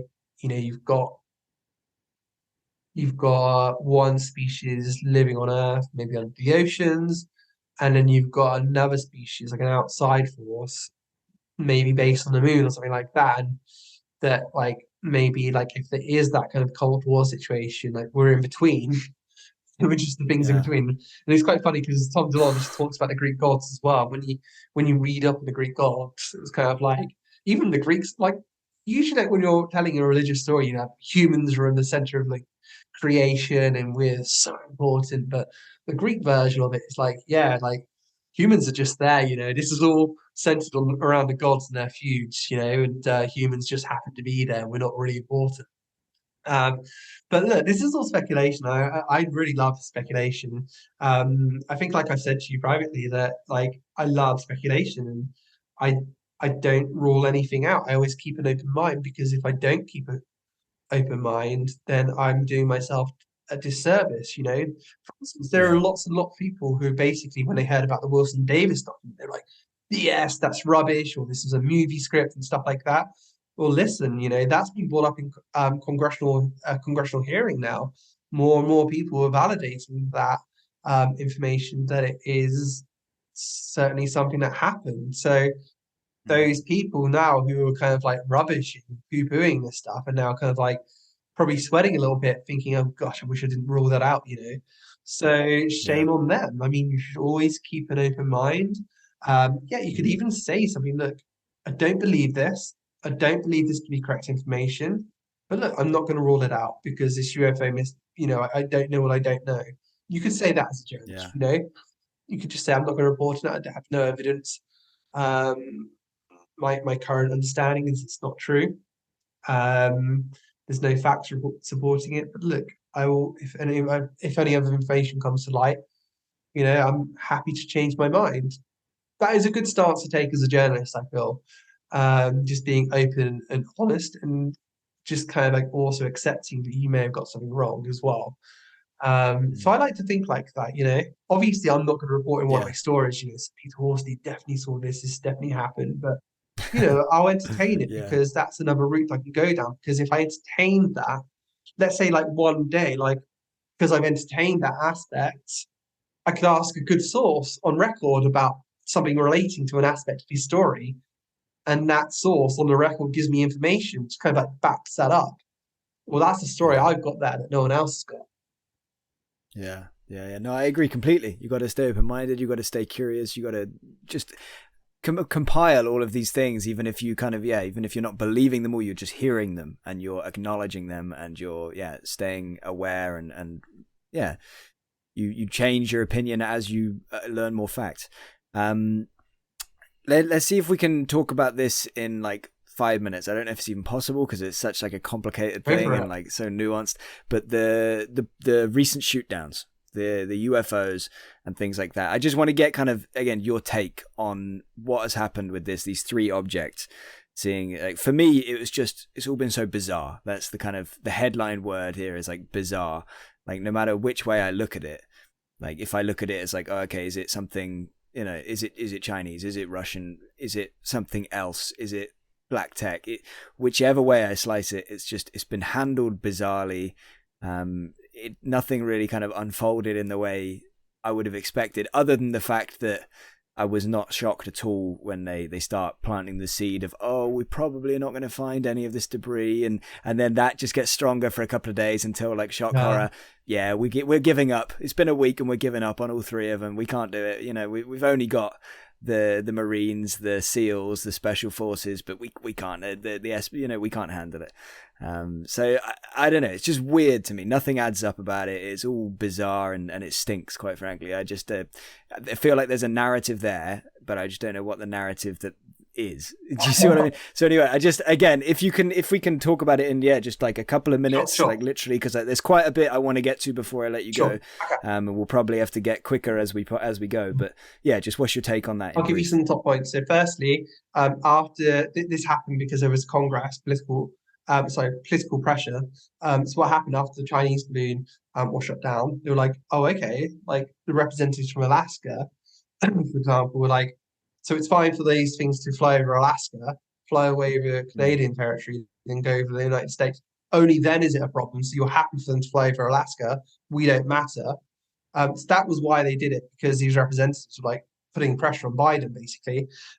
So then, you know, when they see things over Alaska and they see things over the Yukon, for instance, they're like, okay, we're going to act now. So that was partly why it happened. And they started tracking more objects, for instance, such as balloons. So it was political pressure. Secondly, there was, from my understanding, suggested by people on the inside who were dealing with this that it may not be as straightforward. And there's even a question that may, you know, one of the objects at least may have not even been shot down, that they can't find any remains of any of these three objects. Yeah. Um, and then I would add that I spoke to the Royal Canadian Mounted Police, for example, right? Because that's a good angle to go down because you're not talking about something that's exclusively US. They led Yeah. the search efforts. And I said to them, I said, look, my question is for you. Once the weather improves, will you reconvene your search? And they basically said, you know, the REC, the acronym RC, the initialism, sorry, the RCMP has decided to discontinue search efforts in the Yukon The aerial object shot down in February. The highest probability area has been searched and debris were not located. So firstly, they can't find anything. Given the snowfall that has occurred, the decreasing probability that the object will be found, and the current belief that the object was not tied to military, that justifies extraordinary search efforts, we are terminating search. So that's crazy because, like, firstly, like, even when the snowfall's gone away, you're still not going to talk. You're not going to look for Yeah. it. Secondly, you do not know. You do not know for sure, for certain, that this was not something that could have been, like military or a potential threat or something like that. So that's something to do. And also, like, thirdly, like, you're talking about something that they spent a lot of money, the US Air Force shooting down, and the Canadians have already Yeah. invested a lot looking into this, and they're not going to reconvene it to see what it was. That's BS. And I think when you see something like that, it does make you think. And then the last thing I'd like to add as well is that it's quite funny because the first ever UFO engagement happened, I think it was in 1945 or 1947. It was over the skies of Michigan. It was a Frenchman who was in detachment with the US Air Force, and he flew his aircraft to intercept a balloon, which they wanted shooting down because you still had a lot of German and Soviet stuff in the skies, from my understanding. And he said that when he went after the balloon over the skies of Michigan, a saucer popped out and flew out. It was like, this was no balloon. And you Mm. look at some of the archives of some of the famous UFO cases, and some of them like were thought to be balloons at first, and then they've not been balloons. So it's always Yeah. good to keep an open mind. My thoughts are at the moment is this was most likely all prosaic. I can say that with 60% confidence, actually. But there are some major questions that need to be asked about that still. Definitely. Needs to be Yeah. reinvestigated, definitely. So yeah, that's my thought. Sorry. Yeah, thank you. And yeah, again, just to add to it, it's even weirder when we consider what they were saying initially, right? When they were like, "Oh, the pilots are saying they couldn't understand how this object was staying afloat, and they was like a cylindrical UFO, and oh, they have no, visible means of propulsion, and all this kind of thing." It was just so weird overall. Anyway, we could kind of talk about that for 5 hours and still not unravel it. So let's keep moving forward. Again, we could talk about this for ages, but let's try and do it super brief. Corbell and Knapp, we kind of mentioned them earlier, that you have a good relationship with them. You kind of working together. Let's talk about some of the revelations that have come out with Weaponized since they started that. And I guess I was gonna, the recent photos, the sphere, the orb thing. And Corbell obviously made some big claims, didn't he? Jeremy made some big claims. I think it was on like Russell Brand where he said that he's certain that there's non-human intelligence and that there's recovered craft and things like that. So I'm saying loads of different things. I just want to get your take on all of it, and then obviously we're going to have to kind of talk for just, even if it's 30 seconds, about Lazar. No worries. Yeah, We were yeah. talking about speculation earlier, and it ties with Corbell and Knapp, and so No yeah, worries. So it's a pure pleasure to be working with both Jeremy and George. Um, all the most of all, that was very, very important. I mean, we're talking now about UAP over active conflict zone, which poses its own yeah, problems, I guess. mm, Um, because now you're dealing with like not only like ISIS and Iranian drones, and there are attacks in regards to those objects. Um, you're also talking about these other things you don't know what they are in the sky. So I think some people thought it was a puddle at first when it was leaked, which is so silly. It's one of the funny things about UFO Twitter. And yeah, like obviously the thing is DoD has not confirmed the veracity of this being like an actual yeah, it's UAP. been deadly quiet. Yeah, I mean, like some people be like, well, they reported the other objects, that was documented by Jeremy and George, in terms of the West Coast incident. Pentagon confirmed those, because it wasn't over foreign territories, different set of rules, stuff like Mm, that. But well, there's a whole other story into that, of why they did confirm those 2019 events and they didn't do this. So more understanding will come out about that quite soon. But there was a reason why Susan Goff did confirm those other incidents and hasn't done this. So that's important to take on board. And then we got the recent one, the cylindrical shaped object, which we spotted as well. And in that case, we're very certain that the Arrow and the intelligence community and DoD did not have that footage and film that it was taken from, because the Air Force basically failed to put this up the chain to CENTCOM, Yeah. who are coordinating efforts in Iraq at the moment, and to the wider intelligence community. So it hasn't gone through that rigorous analysis. Although I will say that that analysis was done on it. The US Air Force did know what was in the area at that time, um, in terms of Five Eyes assets, and also in terms of like, foreign drone systems and stuff on the ground. That's their job. They do it all the time. They know what a rocket looks like. Um, Mm-hmm. and, Yeah. and they didn't know what it was. We can confirm that, and it has been officially designated as a UAP, and it broadens bigger questions into the US Air Force and what it's not sharing in terms of UAP data. So yeah, that's really, really, really important. I feel those cases, and they've really like pushed that forwards. But yeah, Corbell is aware of a lot of other stuff, as is George Knapp. They're privy to other Yeah, I things, bet. which and it's I guess to their discretion of how much they want to, as Jeremy would say, poke the bear, um, in terms of in terms of this. And look, these guys. I mean, people talk about like the investigations to Watergate, and like where's our Bernstein and stuff like that, and the people who investigated Watergate, where are these journalists in terms of the UFO topic? Well, they're staring right at you in terms of Corbell and George. They were investigating this stuff when no other journalist would take it seriously. And now you see a lot of these other journalists who formerly sneered at the topic, who are kind of like taking pop shots, stuff like that. Well, look, fine. If they want to take those shots at them, history is going to be the ultimate ones judging them, because, I think people are going to look back on what George and Jeremy have done and say that they're on the right side of history, and they played a huge role in terms of what's coming out. Mm. Yeah, cool. So you don't, in a one-word answer, you don't think it's a missile, that latest one, the thing that looks like a rocket. It's not just a simple. Yeah, I mean, from my own perspective, I can say that look, I'm not an imagery expert. Yeah, However, I can confirm the US Air Force designated this as UAP. I can right. confirm that they were aware of the Like you say, surroundings. they know what missiles Yeah, look they like. knew Yeah. not they knew what missiles look like. I can confirm it has gone through analysis, although not rigorous analysis. So we can't confirm 100% it's not a missile, because it's not gone Mm-hmm.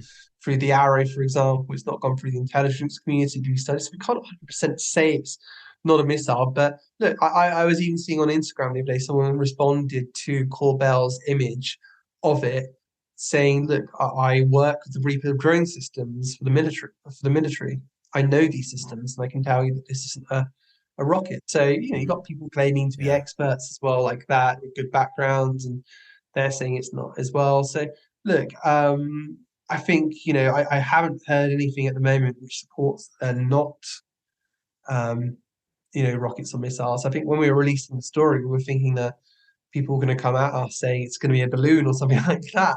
But we haven't had Yeah. that. But look, you can never rule anything out. I mean, it could be prosaic, but I think the wider point is that whether they be balloons, drones, or anything, in terms of eventual prosaic information, the US Air Force should not be hiding this information. Yeah. Mem That's the key. Exactly, service members are hugely frustrated with Mm. this as well, hugely frustrated. And yeah, Yeah. it goes against the mission of the Arrow and what the DoD wants to accomplish as a department, as well as Congress. So Mm. it's a major, major problem, because everything needs to be identified as much as it Yeah. can be, because a stigma can hide a weakness that the Chinese and Russians can exploit. So if you think everything is a UFO and I'm not going to look into UFOs and stuff, well, from the Chinese or Russians, or even if I'm ISIS, I'm like, well, that's brilliant for us, because we'll create Yeah. something that looks like a UAP, and we'll make sure that we fly it over all your air bases and stuff like that, because you're just going to ignore it. So yeah, so it's a Yeah. problem, Yeah. huge problem. Exactly. It makes them look silly. Yeah. Yeah. Um. Okay, again, I know I keep saying this, but this Oh, will be another quick one. And this is still, yeah, on the Corbell and Lazar kind of in that territory. Corbell and Knapp, sorry. Yeah, just your take on Lazar. I know it's like pretty much the most controversial figure in this whole field, and it's like divides people like nobody else. And you don't have to kind of, you can stay on the fence. That's absolutely fine. But just, yeah, in like a kind of 20, 30-second answer, what's your take on Bob Lazar and his yeah, story? Lazar was someone who got me interested in the topic to start with because of his story.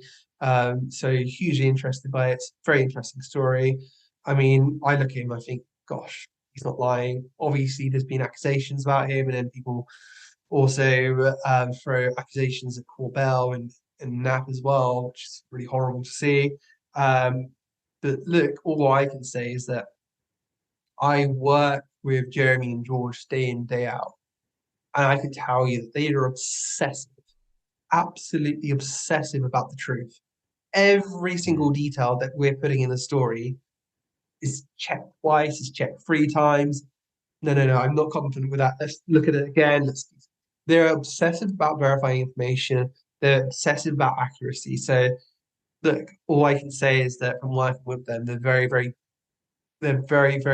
they see the truth, and supporting evidence is very, very important. And, there may be certain things about Lazar that I don't know about as well, because a lot of it might be confidential for some reason. And Yeah, yeah, it's certainly an interesting story, but I don't believe that people should be piling on to George and Jeremy as they do, with no, projecting onto them, because these guys are pushing the ball forwards when other people just sit on their chair, typing at their keyboard, basically throwing accusations and abuse at them. Well, they're not doing anything. But yeah. that's always what's going to happen to you when you put yourself forward, to help push the topic forwards. Mm. Yeah, cool. So basically, you kind of have some trust in Yeah. them as guys, whether or not whether or not we mention Lazar. So how confident are you? Just give me a percentage. We're in speculation territory now. We're in like rushing to the end and speculating. So just give me a percentage. How confident are you that the US government has a craft that they've recovered that is of non-human origin? I'm talking to my sources and learning what I've learned. Mm-hmm. 65%. Which percentage? Sorry, 65. 65%. I just keep hearing five. Okay, 65. I got 65. you. Okay, okay, 65%. Yeah, okay. yeah. Confident. Got you. Got you. Okay, cool. And again, in another day, I would love to talk about this in more detail, but for now, just kind of give me the headline. So, what would be, other than maybe the Navy videos, Gimbal, Go Fast, Nimitz, probably Nimitz would be the headline of those. Other than those cases, what would you say is your most compelling UFO case suggestive of something non-prosaic, something, yeah, different? And again, let's not go into the case, but just for now, just tell me what the case is. Hmm. If you have one. If you don't, that's fine. You don't have to have one that stands alone. After all, the main thing here is the body of evidence. But yeah, if there's one that kind of stands to you. Yeah, yeah. I think in terms of you already mentioned, I think the Nimitz is the most documented case there is. I think if anyone's going to go to something, it will probably be the Nimitz case. Uh, What about other than the Navy videos though? That's what I was trying to get you. in terms of, I put the same thing to Ryan Graves. I made him choose one outside of those do you three as mean in well. terms of? I mean, West Coast ones are pretty compelling in terms of the testimony and stuff. Like, yeah. Look, Yeah, I don't know what they are. All I know is that the origin and controllers of the craft have not been determined yet and confirmed. So I think when you listen to the testimony that comes out from the people involved, it does seem to me that there was something definitely towards that. Oh, I will point out one thing actually. So those cases. So the first thing was that you had a blinding light shot down from one of the drones that one of the crew members described as blinding for like 1 or 2 seconds. So that was really, really mm-hmm. interesting. And then we reported on another case as well, whereby it was the USS Kusiaj, or how would you pronounce it? Like a marine ship, and it was out in the ocean, deployed somewhere, and they saw a UFO. Yeah, And a green light shone down upon the whole ship, lighting up the whole ship. And reportedly, it blinded crew members on the ship for like 10 seconds. They were like holding on, thinking, what is this? I think that's a pretty interesting case. And I'd like to delve more into that. But I think, yeah, 2019 instances are pretty compelling, but I can't definitely say that they were non-prosaic at the moment. I can't No, definitely say no, it of from where I am, but in terms of something interesting course. happening, that's compelling. Cool, cool. And what about, again, I don't know whether you've seen it, but I'm assuming you have, Moment of Contact by James Fox. Just, again, in a very, very brief nutshell, like, what is your thoughts on that? Again, I'm not asking you for like, yeah, I definitely think it happened, or yeah, I definitely think there were, non-human creatures running around Varginha.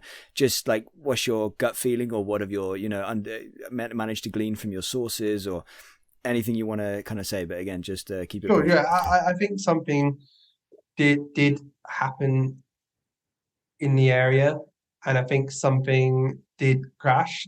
What that was, I don't know, but I think Mm. hopefully we can get more involvement from the Brazilian authorities. And I know there's a lot of Brazilian advocates out there, and that's the only way that we're going to move us forward at the end of the day. I think we need to search records of the Brazilian military, see what contacts had with the US military at the time, how are they coordinating things. I think you Mm. need to be transparent on that because those records will exist in terms of coordination with the Yeah. US and their own military records and stuff like that. I feel that's how we move forward on this topic. But I think there is something to that, and I think we need more further investigations. And I think that James Fox is a trusted head, and he won't go into something unless there is something to it. I'm not sure that if there was a video release showing an alien, that we could definitely say this is definitely it, because you're still going to get skeptics saying, Yeah. Everyone's going to say it's CGI and it's fake. And yeah, you're right. Even if we get that video, it's not going to be the conclusive final thing. I mean, it could be potentially. It has the yeah, potential, but definitely no guarantees. But James is really sold on it, isn't he? James, like you say, he's a very credible person. He's really sold on it. Like he's all in. He's all in. What would you say is your favorite UFO film that you've ever my seen? favorite. Can I say a series because Absolutely. Taken by Steven Spielberg. Oh yeah, That was yeah. Okay, cool. absolutely remarkable, and I think That's the same answer as Red Panda it Koala. really. Yeah. Well, I think there are some like I think like in a few years' time, if we do head in the direct trajectory that we hope we are going in, I think that we might see some similarities between what was covered in there, what happened in that series, and what's happened in real life behind the scenes as well. Because Mm-hmm. I do believe, that like Bryce Abel was saying that, Hollywood people um, do get introduced to filmmakers, and they may be given tips on how to report, how to Yeah. how to shoot these things and how to write them and stuff like that, and how you can be more Mm. accurate. So I think there might be an element of that happening, especially with some of Spielberg's materials. Yeah. Yeah. Yeah. I agree. I think he seems to know some stuff. Fascinating interview from him recently as well, by the way. Obviously. Yes. Another question I was going to ask you, just again, your thoughts in brief on, maybe this is outside of your kind of area of expertise. Obviously, this is kind of more the stuff I focus on with this podcast alongside UFOs, UAP. But just if you're aware of some of the research into psi phenomena, psychic stuff like that, and alleged kind of survival of consciousness after death, afterlife. There's different ways to word these things, but just if you're aware of the research in these areas and what your thoughts on them are. Yeah, I mean, only to a certain extent. I mean, like after my seizures, I got interested in biocentrism, which is this like famous biologist called Robert Lanza, who's been like in Time magazine's most influential 100 people, for example. It's been a long time since I wrote that up. Sorry, since I looked it up, but it's about basically like our biology and our consciousness like being key to physics, that we create Mm. reality to a certain extent.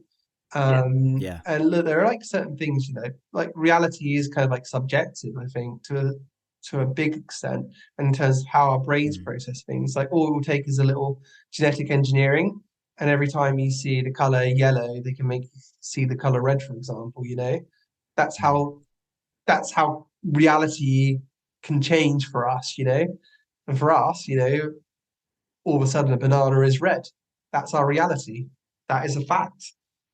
But do you know what I Yeah. mean? Like it can all be a trick of the brain, and it makes you wonder that if quantum mechanics and the fabric of our reality can be manipulated, then an advanced civilization would be able to manipulate us into seeing and hearing and feeling what we're going to, what we experience. I think Lou's mentioned before that we only like process and see probably like 1% of reality. There's a lot we can't see. Yeah. We can't see radio waves. We can't see, mobile phone signals, freezing, stuff Yeah. like that. And yeah, so there's a lot of reality that we can't experience, we can't see, and we might not be able to even detect at the moment with our instruments. So I think that's really interesting in terms of life after death. Yeah, I think that I've been through like some strange experiences, and like I said, my mum has as well. Uh, I think I think there is something to it, and yeah, my brother's had experiences with ghosts, things flying up the shelves before, stuff like that as well. Seeing shadows fly across when he was younger. It was like a boy that died at our old house we lived in, and like according to my brother, he was like a little boy at the time with my mum, like Lego bricks used to go flying and stuff like that, and yeah, Wow. stuff like that it does make you think. Obviously, we've Mm. spoken before about like reincarnation as well, and that's always really interested me. So I've always been open to that. And look, Robert Bigelow is looking into this stuff at the moment as well. I think he's like desperate to find out before he passes away Yeah. what happens, and hopefully that we can see some progress made in that front.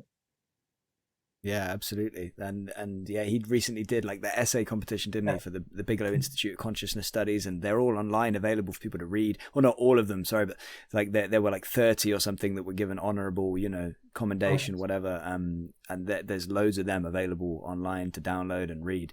Which is a plethora of amazing information. But yeah, there's some really interesting things you said there. I wish we had more time because we could talk a lot more Good. about like We can go the around too. experiences that you and your family have had. We definitely will. And what you said about potential for something to be able to manipulate of how we see reality, like our version of reality, it's fascinating because obviously some people already report things. Like when they see a UFO, they'll be different people in the same car, for example, and they all see something slightly different.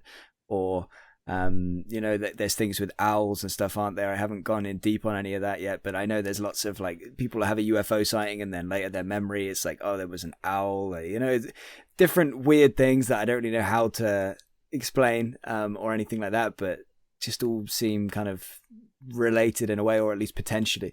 Hopefully. But yeah, that's fascinating.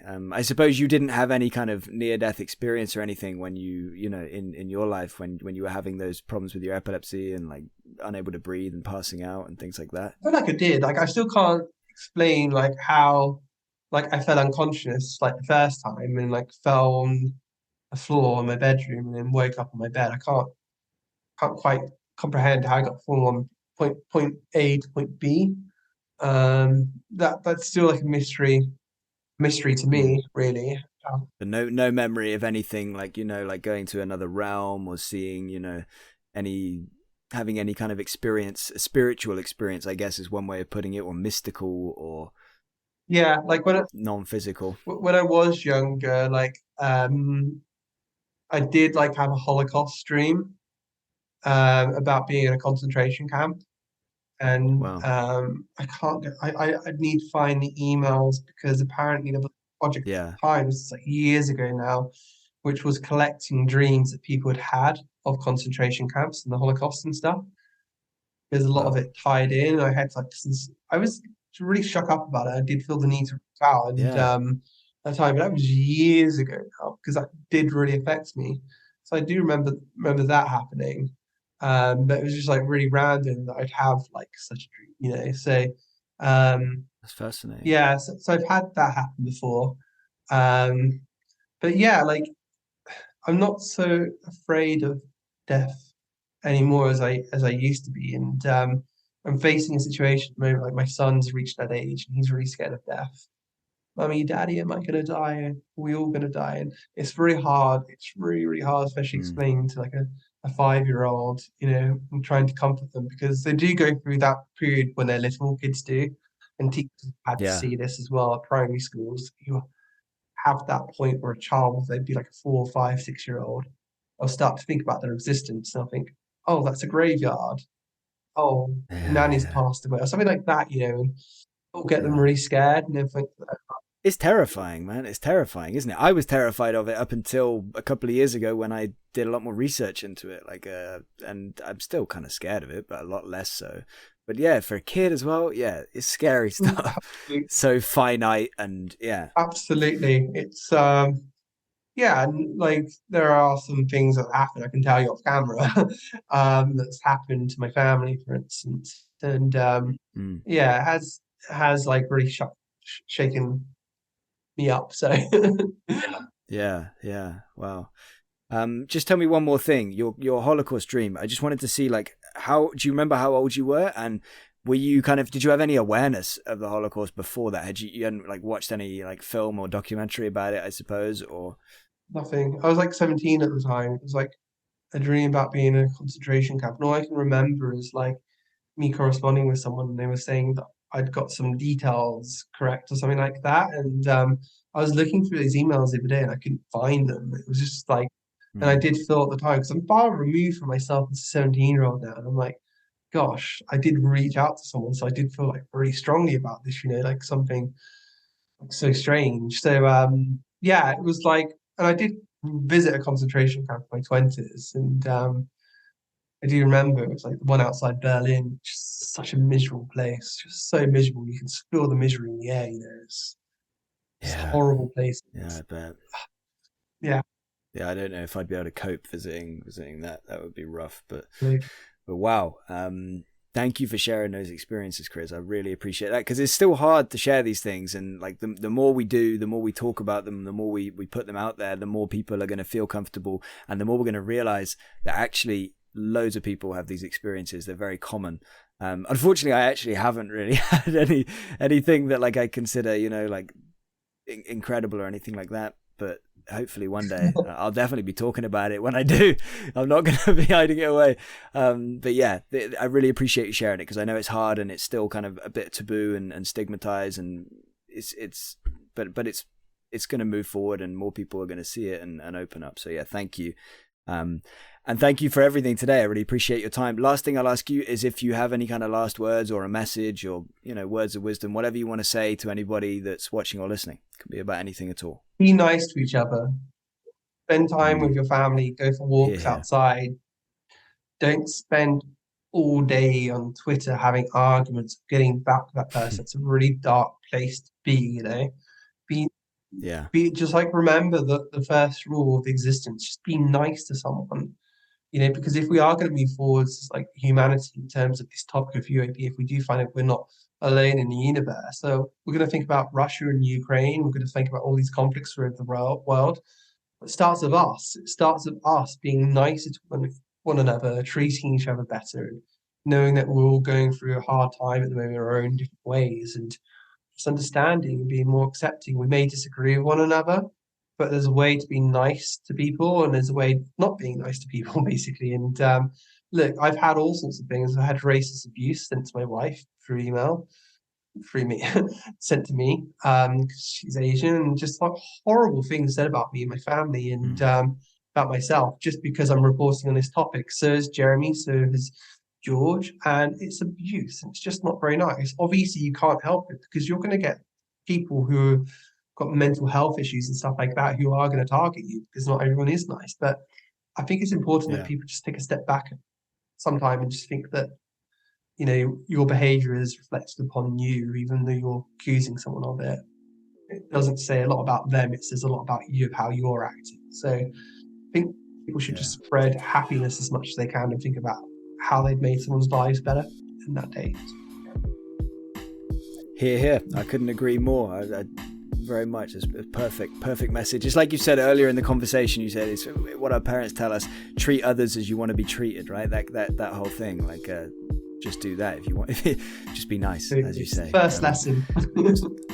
Yeah, so grateful for your time today and sharing all of the things about your epilepsy and about your experiences and everything else. I've really enjoyed this. We could have gone for a lot longer, but another day we'll do it. We'll do another one soon. Yeah, I wish you all my very best, Christopher. I wish you all the very best with Liberation Times. Wish you every success, and yeah, we'll keep in touch. We'll talk soon. Thank you, brother. We'll do it again soon. Thank you so much, and thank you to the audience as well. Thank you to Christopher Sharp for talking with me, and thank you for listening to our conversation. I hope you enjoyed it. Please see the description for all relevant links and other episodes you might enjoy. Please consider subscribing if you want to continue unraveling the universe with us, and if you want to help us to continue making content, please contemplate contributing via Patreon. Thank you.